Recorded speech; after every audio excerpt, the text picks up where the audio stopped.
जय हिंद साथियों, बहुत बहुत स्वागत है एक बार फिर से आप सभी मेरे प्यारे साथियों का बीए सेमेस्टर वाला में। साथियों, आज के इस क्लास में हम लोग कवर करेंगे BA third year 6 semester exam 2024-25 में हिस्ट्री यानी मेडिवल हिस्ट्री है, ध्यान रखेंगे। ठीक है, दो हिस्ट्री आपका होता है, एक मेडिवल हिस्ट्री होता है और एक आपका होता है एंशियंट हिस्ट्री। ठीक है, तो ये मेडिवल हिस्ट्री है आपका। अब पेपर 2 है। पेपर 2 में दोस्तों आपका ऑप्शनल आता है। ठीक है, ऑप्शनल में आपका पेपर का नाम क्या है वो भी मैं आपको बता देता हूँ। इसमें क्लास 2 है। देखिए, जो दीनदयाल उपाध्याय गोरखपुर विश्वविद्यालय है उसका पेपर कोड है HIS 308। ठीक है, ऑप्शनल में पेपर का नाम है history of the modern world 1815 ईस्वी से लेकर के 1945 ईस्वी तक। ठीक है, ये आपके पेपर का नाम है, ध्यान रखेंगे साथियों, मेडिवल हिस्ट्री में जो आपके ऑप्शनल आते हैं। और क्लास 2 से आने वाले most important MCQ question answer वो भी नोट्स के साथ मिलेंगे आपको। चले साथियों, आपसे रिक्वेस्ट है इस क्लास को आगे ज़रूर शेयर कर दीजिएगा, जो भी गोरखपुर विश्वविद्यालय के छात्र छात्रा हैं और आप भारत के किसी भी यूनिवर्सिटी से हो, किसी भी राज्य से हो, यदि आपका जो पेपर है, ठीक है, मेडिवल हिस्ट्री के अंदर जो आपका ऑप्शनल आ रहा है, यदि आपका paper history of the modern world है 1815 ईस्वी से लेकर के 1945 तक, तो आप इस क्लास को अटेंड कर सकते हैं। ठीक है, बिल्कुल चिंता करने की ज़रूरत नहीं है। चलिए स्टार्ट करते हैं। पहला प्रश्न आपका क्या है? फांसीवादी ताकतें कब तक सभी मोर्चों पर हारने लगी थी? जो फांसीवादी ताकतें थीं वो सभी मोर्चों पर किस सन में हारने लगी थी? तो 1943 में। ठीक है, ये विश्व युद्ध की बात कर रहा है, अभी ध्यान रखेंगे। 1943 में जो फांसीवादी ताकतें थीं वो सभी मोर्चों पर हारने लगी थी। प्रश्न नंबर 2 है साथियों, मित्र राष्ट्रों ने पश्चिमी यूरोप में दूसरा मोर्चा कब निकाला? 6 जून 1944 को। ठीक है, ध्यान दीजिएगा, द्वितीय विश्व युद्ध में मित्र राष्ट्रों ने 6 जून 1944 को नारवडी पर आक्रमण करके यूरोप में दूसरा मोर्चा खोला था।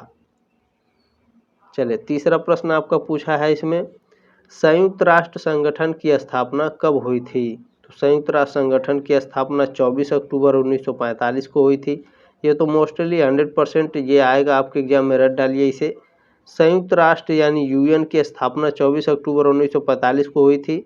इसकी स्थापना सैन फ्रांसिस्को में हुई थी, ये भी ध्यान रखेंगे। इसका मुख्यालय कहाँ है यूएन का? तो न्यूयॉर्क में है, यह भी ध्यान रखेंगे, पूछता है। जर्मनी ने सोवियत संघ के साथ नॉन अग्रेशन पैक्ट पर हस्ताक्षर कब किया? तो अगस्त 1939 में किया, बी ऑप्शन करेक्ट आपका चौथे का।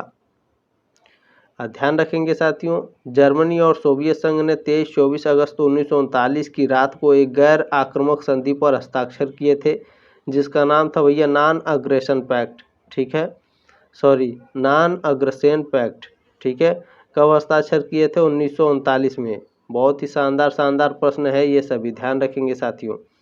5 नंबर प्रश्न है, द्वितीय विश्व युद्ध में पहली नाजी कंस्ट्रक्शन कैंप का नाम बताइए।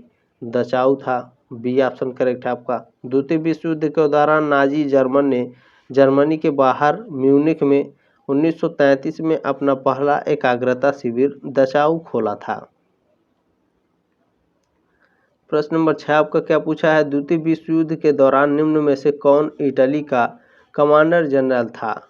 तो बेनिटो मुसोलिनी जो था साथियों, यह द्वितीय विश्व युद्ध के दौरान इटली का कमांडर जनरल था। चलिए 7 नंबर प्रश्न आपका पूछा है, निम्न में से कौन द्वितीय विश्व युद्ध में सबसे महत्वपूर्ण युद्ध था? तो द्वितीय विश्व युद्ध का सबसे महत्वपूर्ण युद्ध स्टेलिनग्राद की लड़ाई थी। ठीक है, डी ऑप्शन करेक्ट है आपका।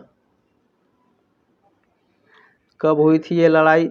स्टेलिनग्राद की लड़ाई 23 अगस्त 1942 को 2 फरवरी 1943 तक चली। यानी जो स्टेलिनग्राद की लड़ाई है साथियों, 23 अगस्त 1942 से 2 फरवरी 1943 तक चली थी। इस लड़ाई में जर्मन सैनिकों ने सोवियत संघ से स्टेलिनग्राद यानी वोल्गोग्राड शहर पर नियंत्रण करने के लिए लड़ाई लड़ी थी। देखिए, जो मैं प्रश्न पढ़ाऊंगा उसको एक्सप्लेन करके भी बता रहा हूँ। ठीक है, तो क्लास अच्छा लगे तो 1 लाइक जरूर कर दीजिएगा दोस्तों। प्रश्न नंबर 8 क्या है, कौन सा देश द्वितीय विश्व युद्ध में लड़ा था? तो साथियों, इटली, फ्रांस और सोवियत संघ, ये सभी द्वितीय विश्व युद्ध में लड़े थे। 9 नंबर प्रश्न आपका क्या पूछा है, जर्मनी सेनाओं ने पोलैंड पर आक्रमण कब किया। तो जो जर्मन सेना थी ये पोलैंड पर आक्रमण 1 सितंबर 1939 को की थी। एडॉल्फ हिटलर के नेतृत्व में नाजी जर्मन ने 1 सितंबर 1939 को बिना किसी पूर्व चेतावनी के पोलैंड पर आक्रमण कर दिया था। प्रश्न नंबर 10 है, ब्रिटेन और फ्रांस ने जर्मनी के विरुद्ध युद्ध की घोषणा कब की। तो 3 सितंबर 1939, ये ऑप्शन करेक्ट है आपका 10 का। प्रश्न नंबर 11 क्या पूछा है, सोवियत संघ और फिनलैंड में युद्ध कब छिड़ा। तो 1939 में छिड़ा था। सोवियत संघ और फिनलैंड के बीच युद्ध 30 नवंबर 1939 को हुआ था। प्रश्न नंबर 12 क्या है, रूस और फिनलैंड ने शांति संधि पर हस्ताक्षर कब किए। मार्च 1940 में रूस और फिनलैंड ने शांति संधि पर हस्ताक्षर किए थे। सोवियत समाजवादी गणराज्य संघ और फिनलैंड गणराज्य ने 12 मार्च 1940 को मॉस्को में शांति संधि पर हस्ताक्षर किए थे। प्रश्न नंबर 13 क्या है, लातविया, लिथुआनिया और एस्टोनिया में सोवियत गणतंत्रों की स्थापना कब हुई। अगस्त 1940 में, ये ऑप्शन करेक्ट है। बहुत ही शानदार ये सभी प्रश्न है साथियों, ये सभी आपके एग्जाम में पूछे जाएंगे। प्रश्न नंबर 14 क्या है, जर्मनी ने डेनमार्क और नॉर्वे पर आक्रमण कब किया। तो 9 अप्रैल 1940 को किया था। 14 का ए ऑप्शन करेक्ट है आपका। प्रश्न नंबर 15 क्या है, संयुक्त राज्य अमेरिका की एजेंसियां हैं। तो अंतर्राष्ट्रीय श्रम संगठन ILO और खाद्य एवं श्रमिक संघ FAO और यूनेस्को, ये सभी संयुक्त राष्ट्र की एजेंसियां हैं। डी ऑप्शन करेक्ट हो जाएगा। चले इसमें प्रश्न नंबर 16 देखेंगे आपको क्या पूछा साथियों, आर्थिक एवं सामाजिक परिषद में कितने सदस्य होते हैं। तो आर्थिक एवं सामाजिक परिषद में 54 सदस्य होते हैं। ये ऑप्शन करेक्ट है आपका 16 का। प्रश्न नंबर 17 क्या है, यूनिसेफ का मुख्यालय कहाँ है। यूनिसेफ का मुख्यालय न्यूयॉर्क में है। सी ऑप्शन करेक्ट है 17 का। प्रश्न नंबर 18 क्या है, नाटो से कितने राज्य संबंधित थे। जो नाटो है इससे 12 राज्य संबंधित हैं। ठीक है, नाटो के संस्थापक सदस्य देश कौन कौन से भैया। तो बेल्जियम है। देखिए यहाँ राज्य दिया है, देश भी देता है तो भी 12 रहेगा, राज्य भी देता है तो भी, ध्यान रखेंगे। ठीक है, तो नाटो के संस्थापक सदस्य देश थे या फिर राज्य थे Belgium, Canada, Denmark, France, Iceland, Italy, Luxembourg, Netherlands, Norway, पुर्तगाल, यूनाइटेड किंगडम और संयुक्त राज्य अमेरिका, ये सभी नाटो से संबंधित राज्य। ठीक है, चले प्रश्न नंबर 19 क्या है, ऑपरेशन स्टार्म से संबंधित है। यानी जो ऑपरेशन स्टार्म है इससे क्या संबंधित है। तो खाड़ी युद्ध से। ये ऑप्शन करेक्ट है आपका।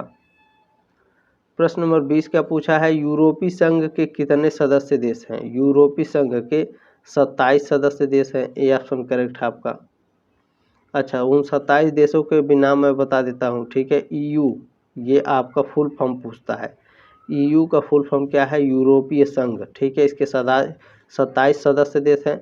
Australia, Belgium, Bulgaria, Croatia, Cyprus, चेक गणराज्य, Denmark, Estonia, Finland, France, Germany, Greece, Hungary, Ireland, Italy, Latvia, Lithuania, Luxembourg, Malta, Netherlands, Poland, पुर्तगाल, रोमानिया, स्लोवाकिया, स्लोवेनिया, स्पेन और स्वीडन, ये सभी 27 क्या हैं, ये यूरोपीय संघ के सदस्य देश हैं। चले इसमें साथियों हम लोग 21 नंबर प्रश्न देखेंगे आपका क्या है, शेंगेन देश में शामिल है। शेंगेन देश में यूरोपीय देश शामिल है। ये ऑप्शन करेक्ट है 21 का। प्रश्न नंबर 22 क्या है आपका, 6 दिसंबर को क्या मनाया जाता है। 6 दिसंबर को महान परिनिर्वाण दिवस मनाया जाता है। ठीक है, भीमराव अंबेडकर दिवस, भीमराव अंबेडकर के मृत्यु पर महापरिनिर्वाण दिवस मनाया जाता है 6 दिसंबर को। 23 नंबर प्रश्न क्या है, सार्क का 8वां सदस्य देश कौन है। अफगानिस्तान बना था सार्क का 8वां सदस्य देश।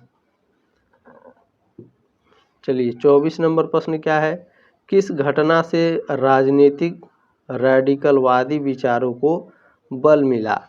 तो 1923 के आर्थिक संकट से, ठीक है, रेडिकलवादी विचारों को बल मिला था। बी ऑप्शन करेक्ट है आपका।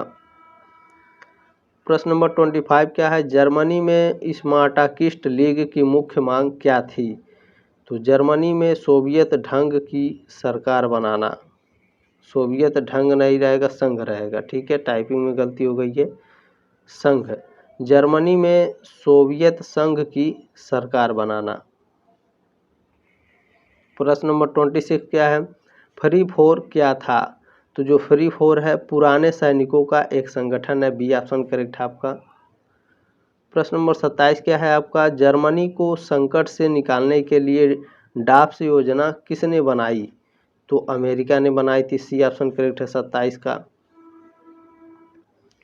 प्रश्न नंबर 28 क्या है, वाइमर संविधान के दोस्त का नाम लिखिए जिसने इसे क्षणभंगुर बना दिया।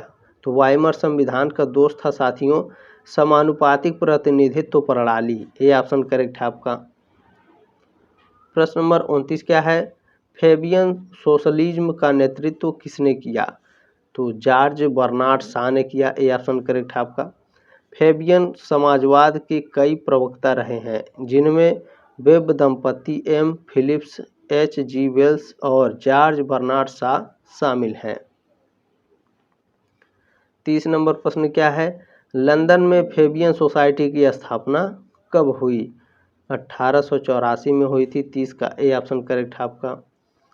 प्रश्न नंबर 31 क्या है, 1917 ईस्वी में हुई रूसी क्रांति का तत्कालिक कारण प्रथम विश्व युद्ध में किसकी पराजय हुई थी?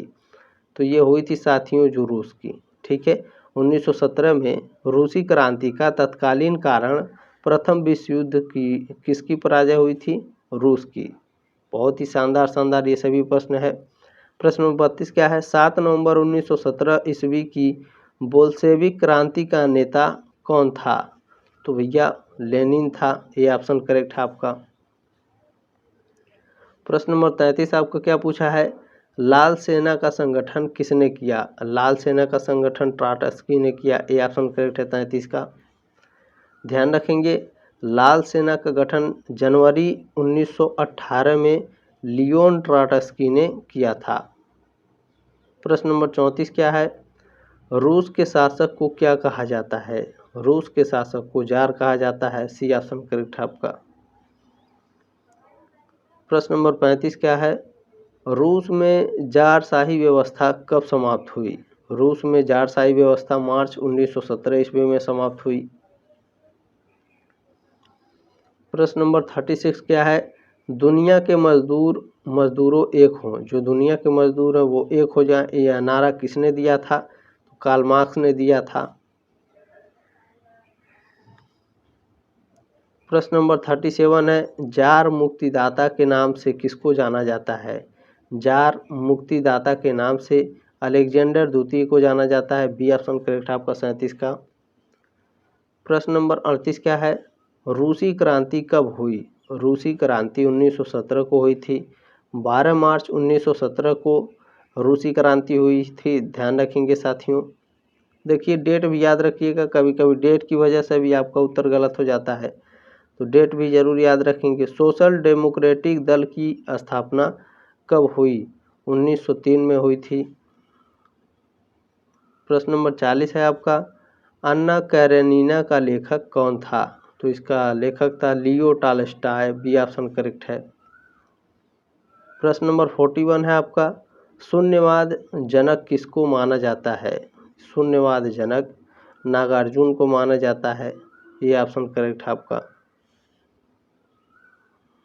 चले आगे बढ़ते हैं साथियों। प्रश्न नंबर 42 क्या है आपका, जारशाही व्यवस्था की समाप्ति किस वर्ष हुई? जारशाही जो व्यवस्था थी इसकी जो समाप्ति है मार्च 1917 में हुई थी। प्रश्न नंबर 43 क्या है, संयुक्त राष्ट्र संघ का स्थापना दिवस मनाया जाता है? तो 24 अक्टूबर 1945। ठीक है, ये प्रश्न 2 बार आ गया है, याद रखिए ये आपके एग्जाम में भी आएगा। संयुक्त राष्ट्र संघ का मुख्यालय कहाँ है? तो आप सभी लोग जानते हैं न्यूयॉर्क में है। ऊपर में भी मैंने आपको एक बार पढ़ाया है। चलें, प्रश्न नंबर 45 पर संयुक्त राष्ट्र संघ का मुख्यालय कब बनकर तैयार हुआ? 1921 में। ठीक है, यहाँ टाइपिंग में गलती हुई है, यहाँ देख लीजिए आप। 1951 में। ठीक है, 51 है। संयुक्त राष्ट्र संघ का मुख्यालय 1951 में बनकर तैयार हुआ था साथियों। आपका ए ऑप्शन करेक्ट है। प्रश्न नंबर 46 क्या है? संयुक्त राष्ट्र संघ के मुख्यालय में कितने कर्मचारी कार्यरत हैं? 10,000। ये ऑप्शन करेक्ट हो जाएगा। प्रश्न नंबर 47 क्या है आपका? संयुक्त राष्ट्र संघ की प्रमुख व्यवस्थापिका का नाम क्या है? तो महासभा है। ये ऑप्शन करेक्ट है। संयुक्त राष्ट्र संघ की प्रमुख व्यवस्थापिका महासभा है, ध्यान रखेंगे। प्रश्न नंबर 48 क्या है? भारत संयुक्त राष्ट्र संघ का सदस्य कब बना था? 1945 में बना था। ये ऑप्शन करेक्ट है 48 का। प्रश्न नंबर 49 क्या है? संयुक्त राष्ट्र संघ में हिंदी में भाषण देने वाले प्रथम व्यक्ति थे? अटल बिहारी वाजपेयी थे। डी ऑप्शन करेक्ट है आपका। प्रश्न नंबर 50 क्या है आपका? संयुक्त राष्ट्र महासभा की प्रथम महिला भारतीय अध्यक्ष कौन थी? श्रीमती विजय लक्ष्मी पंडित थी। ये ऑप्शन करेक्ट है आपका 50 का। साथियों, ये रहा आपका मॉडल पेपर 2। ठीक है, जल्दी अब आपके और मॉडल पेपर भी आ जाएंगे, तो प्लीज़ चैनल को सब्सक्राइब जरूर कर लीजिएगा। जल्दी मिलते हैं नेक्स्ट क्लास में, तब तक के लिए जय हिंद साथियों, वंदे मातरम।